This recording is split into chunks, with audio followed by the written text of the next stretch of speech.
Eto na nga mga chong, marami tayong PBA updates. Xavier Lucero, iiwanan na nga ba ang Magnolia Hotshots? Barangay Ginebra, naka-jackpot sa pagkuha kay Norbert Torres. Matapos ang ilang linggong tahimik na balita, biglang lumabas ang update patungkol sa Ginebra kung saan kinuha nga nila itong big man na si Norbert Torres. Sa mga hindi nakakaalam, si Norbert Torres ay dati nang kilala bilang isang solid big man na may shooting touch at kaya ring bumantay sa ilalim. Hindi lang putok yung kanyang pangalan dahil nanggaling ito sa Meralco Bolts kung saan limitado lang yung kanyang nakukuhang playing time dahil mabibigat na big man yung kanyang kaagaw sa posisyon. Pero ngayong unrestricted free agent na ang nasabing big man matapos siyang pakawalan ng Meralco Bolts ay hindi nga pinalampas ng Barangay Ginebra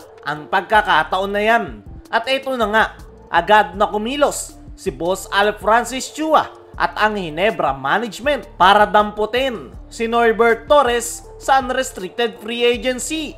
Kumbaga, timing na timing dahil kulang na kulang ang Ginebra sa kanilang frontcourt position, lalo na't nawala pa si Jamie Malonzo sa kanilang koponan matapos silang iwan sa ere. Pero bakit nga ba jackpot ang tingin natin sa pagkuha ng Ginebra kay Norbert Torres?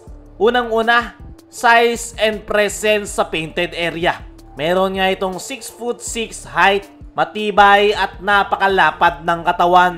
Hindi superstar numbers yung kanyang naibibigay, pero yung presence niya sa ilalim, malaking bagay na para hindi lang kay Japet Aguilar nakasalalay ang lahat. Last season ay tanging si Japet lang yung sinandalan ng Ginebra sa loob ng painted area at nakita naman natin kung ano yung nangyari. Hirap na hirap ang Barangay Ginebra at yan nga yung dahilan kung bakit hanggang semis lang sila last conference. At ngayon na mayroon ng Norbert Torres ang Barangay Ginebra, ay malaki ang may tutulong nito sa kanilang frontcourt position dahil mas gagaan yung trabaho ni Japet Aguilar. Pangalawa, versatility.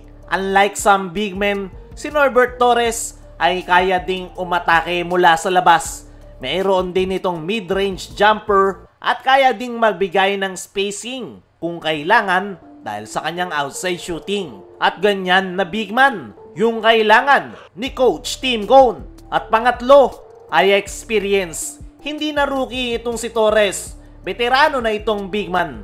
Matagal na rin siyang nakikipagbakbakan sa PBA. Alam niya na yung pacing at laro. Alam niya kung paano makibagay sa sistema. At pinakauli kung bakit naka-jackpot ang Ginebra kay Norbert Torres ay nakuha nila ito sa unrestricted free agency. Wala ngang pinakawalan ang Barangay Ginebra para makuha itong si Norbert Torres. Diyan pa lang, jackpot na ang Ginebra dahil nakakuha sila ng big man na pwedeng makatulong sa kanilang kupunan nang walang pinapakawalan. Ngayon, pag-usapan natin ang magiging impact nito sa rotation ng Ginebra. Kung tutusin, medyo manipis na yung frontline ng Ginebra. Si Japet Aguilar ay nalalapit na rin yung twilight ng kanyang karir at nalalapit na ang kanyang pagre-retiro. Si Troy Rosario naman ay kadalasan nasa forward role dahil yan yung kanyang natural position at dyan niya na ilalabas ang kanyang laro. Napipilitan lang si Troy nitong mga nakaraan na tumulong sa ilalim dahil si Japet lang yung kanilang big man. At dito na nga papasok si Norbert Torres.